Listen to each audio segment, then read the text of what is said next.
जय हिंद।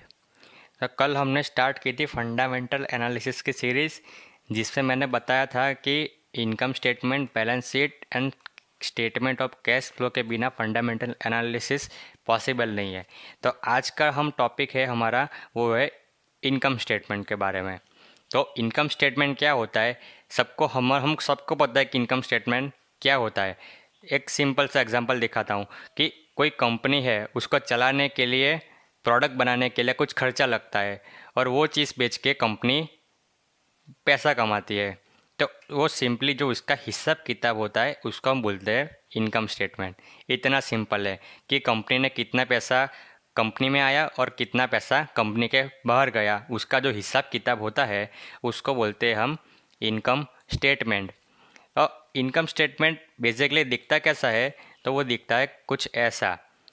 वो कुछ नहीं है, बस थोड़ा सा अलग अलग हिस्सों में डिवाइड किया होता है कि इनकम तो कितने टाइप की, कैसे कैसे इनकम आई, एक्सपेंस तो कैसे कैसे एक्सपेंस हुए, टैक्स तो कितना कितना टैक्स गया, उसके बाद नेट प्रॉफिट कितना हुआ। तो ये चीज़ होती है, उसको बोलते हैं इनकम स्टेटमेंट। इतना सिंपल है और कुछ कॉम्प्लिकेटेड नहीं है, बस उसमें जो टर्म्स यूज़ होते हैं ये सारी, तो वो चीज़ शायद आपको नहीं लगे क्योंकि ये कंपनी के लैंग्वेज में उसको अलग बोलते हैं। लेकिन सिंपल सा फंडा यही है कि कंपनी ने कितना खर्चा किया और उतने कंपनी ने कितना पैसा कमाया, उसका जो भी हिसाब किताब होता है उसको हम बोलते हैं इनकम स्टेटमेंट। तो ये सारी चीज़ें यहाँ से एक जगह मैं सिर्फ डायरेक्टली आपको यहाँ से ही सिखा देता हूँ कि सबसे पहले होता है रेवेन्यू।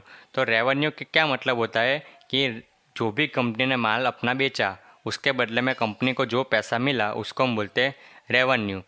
रेवेन्यू फ्रॉम ऑपरेशन का मतलब ये होता है कि कंपनी का मेन बिजनेस, कोर बिजनेस जो होता है कंपनी का, उससे कंपनी ने कितना पैसा कमाया, तो उसको बोलते हैं हम रेवेन्यू फ्रॉम ऑपरेशन। जैसे कि कोई कंपनी है, वो साबुन बनाती है, तो साबुन बेच के कंपनी ने कितना पैसा कमाया, तो वो उसको बोलते हैं हम रेवेन्यू फ्रॉम ऑपरेशन।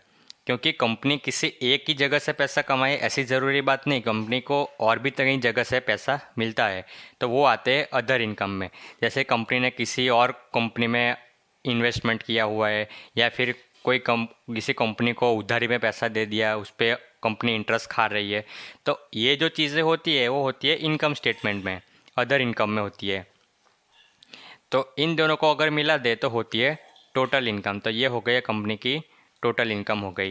लेकिन उसमें कुछ खर्चा भी तो आता है, तो ये हमको माइनस करना पड़ेगा इस टोटल इनकम में से। तो एक्सपेंसेस मतलब कि कंपनी को कितना खर्चा आया वो चीज़ें बनाने के लिए। तो ये कॉस्ट ऑफ रॉ मटेरियल। तो मतलब किसी कंपनी को अगर कुछ चीज़ बनानी है तो उसके लिए उसको रॉ मटेरियल तो चाहिए होगा। तो वही है कि कॉस्ट ऑफ रॉ मटेरियल उसको बोलते हैं, कॉस्ट ऑफ गुड्स भी बोलते हैं उसको। उसके बाद बहुत सारे अलग अलग खर्चे आते हैं, फाइनेंशियल कॉस्ट आते हैं, एम्प्लॉय बेनिफिट एक्सपेंसेस, और ये सारी चीज़ें आती है एक्सपेंसेस में कि कंपनी को कितना कितना एक्सपेंसेस हुआ। ये सारी चीज़ें इतनी इम्पोर्टेंट नहीं है बात, हमको तो लास्ट में नंबर ही देखना होता है। लेकिन फिर भी ये समझना ज़रूरी है कि कंपनी का जो रॉ मटेरियल है वो कितना यूज़ हो रहा है, उसमें कितना खर्चा हुआ है, ये पता रहना चाहिए। उसके बाद आता है कि डेप्रिसिएशन एंड अमोर्टाइजेशन एक्सपेंसेस। तो ये कुछ नई टर्म है, तो ये अब आपको एक्सप्लेन करता हूँ कि डेप्रिसिएशन एंड अमोर्टाइजेशन होता क्या है।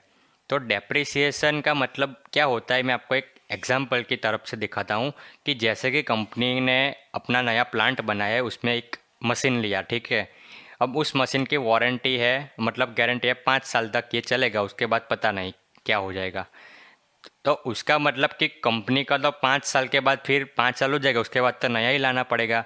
तो मशीन की जो कॉस्ट है वो तो कंपनी को 5 साल के बाद फिर से नया मशीन लाना पड़ेगा।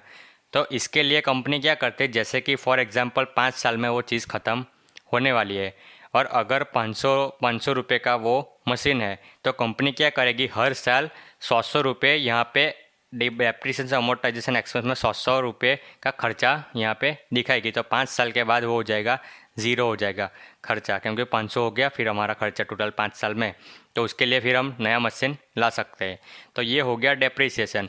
और डेप्रिसिएशन में होती है टेंजिबल एसेट्स, यानी कि मशीनरी हो गई, क्या कोई व्हीकल हो गया, या फिर कोई अपना बिल्डिंग्स हो गई। तो वो सारी में चीज़ें में जो खर्चे आते हैं ऐसे, उसको हम बोलते हैं डेप्रिसिएशन। क्योंकि अगर आपने एक बार बिल्डिंग बना दी तो वो तो है, हो नहीं सकता कि हर साल ऐसे ही बिल्डिंग बनी रहे। वो भी कोई कुछ टाइम बाद उसको भी फिर नया बनाना पड़ता है, तो वो भी टाइम के साथ जो जो कॉस्ट लगता है उसमें, तो वो हम कैलकुलेट करते हैं डेप्रिसिएशन में।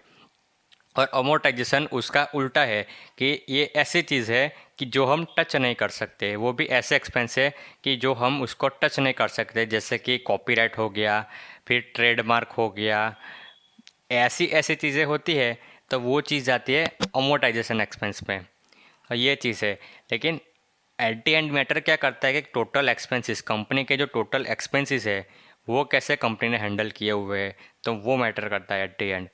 उसके बाद जो कंपनी निकलती है, ये सारी चीज़ें हमारी निकलती है, उसके बाद एक इंटरेस्ट भी अगर किसी से लोन लिए तो वो देना पड़ता है। उसके बाद आता है कि टैक्स आता है, तो वो टैक्स का भी हमको कैलकुलेशन करना पड़ता है कि कंपनी ने कितना टैक्स कंपनी का गया है। और उसके बाद ये सारी चीज़ों को हम काट काट के अगर निकालें तो वो बनता है हमारा नेट प्रॉफिट, जो कि हमारा पहले आया टोटल इनकम। टोटल इनकम में से हमने टोटल एक्सपेंसेस बात किया, ये सारी चीज़ें इंक्लूड करके हमने बात की। उसके बाद आता है इनकम टैक्स, तो वो इनकम टैक्स भी हमने बात किया। तो वो उसके बाद जो भी बचता है, तो वो हमारा बचता है, वो होता है हमारा नेट प्रॉफिट, कि इतना प्रॉफिट फिर हमारा आया। तो ये जो हिसाब किताब हुआ कि कंपनी ने बेच के इतना पैसा कमाया, उसके लिए कंपनी को इतना खर्चा हुआ, कंपनी ने उसमें से प्रॉफिट कमाया, तो उसमें उसमें से इतना का टैक्स दिया, और उसमें से जो टैक्स देने के बाद बचा वो हुआ कंपनी का एकदम नेट प्रॉफिट। तो ये होता है इनकम स्टेटमेंट। बस इससे ये सिंपल जो होती है चीज़, जो लेया बेची का ये जो सब मेंशन किया हुआ है उसको बोलते हैं हम इनकम स्टेटमेंट। इसमें और भी चीज़ देखने होती है, वो होता है कंपनी का ईपीएस कितना बड़ा है, और वो सब चीज़ होती है, वो हम बाद में देखेंगे। लेकिन जो इनकम स्टेटमेंट होता है वो बेसिकली ये होता है। अब उसमें हमको क्या इम्पोर्टेंट चीज़ होती है, इनकम स्टेटमेंट तो हमको पता लग गया कि चलो ये तो हो गया इनकम स्टेटमेंट, लेकिन हमको उसमें क्या इम्पोर्टेंट चीज़ ऐसी होती है जो हमको देखनी पड़ती है। तो हमको ये देखनी पड़ती है, सबसे पहला पॉइंट होता है हमारा देखने का, वो होता है कि रेवेन्यू फ्रॉम ऑपरेशन, कि कंपनी का जो मेन कोर बिजनेस है वो कैसा चल रहा है।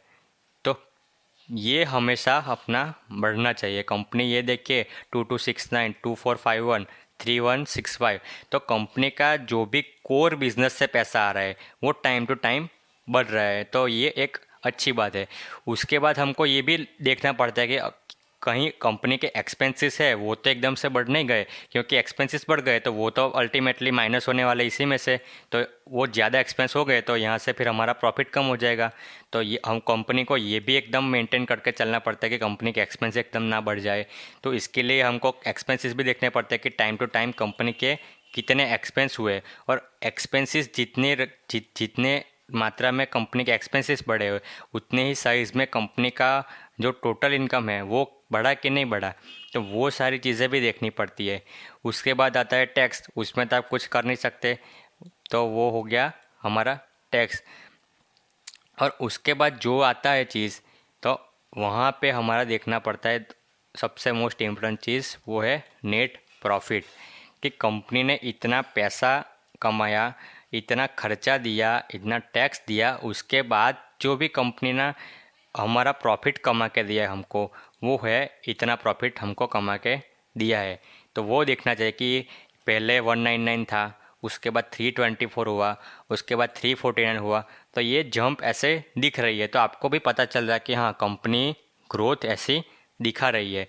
तो उसके बाद वो मेज़रमेंट करने के लिए डिफरेंट डिफरेंट रेशियोस और वो सब चीज़ें होती है, तो वो तो हम बाद में देखेंगे। लेकिन यहाँ से आपको बेसिक आइडिया आ गया कि हाँ कंपनी का रेवेन्यू फ्रॉम ऑपरेशन बढ़ रहा है, तो कंपनी ठीक ठाक अपने सेल्स बढ़ा भी रही है और पैसा भी आ रहा है। उसके बाद हमने देख लिया कि यहाँ पे प्रॉफिट भी कंपनी अच्छा बना रही है, तो ठीक है कंपनी ग्रो भी कर रही है, तो मतलब कंपनी में कुछ अभी खराबी नहीं है। तो वो सारी चीज़ें हमको ये पता लग गई इनकम स्टेटमेंट से। तो अगला वीडियो हम बनाएंगे बैलेंस शीट पे, तो प्लीज़ चैनल को सब्सक्राइब करना मत भूलिएगा। ऐसा ही वीडियो ये सीरीज़ है फंडामेंटल एनालिसिस की, वो एकदम एंड तक देखते रहिएगा। तो उसके लिए अब यहाँ पे लिंक दे दूँगा मैं, तो वो आप प्लेलिस्ट को फॉलो कर दीजिएगा। तो तब तक के लिए मैं मिलता हूँ अगले वीडियो में। तो गुड बाय, जय हिंद, भारत माता की जय।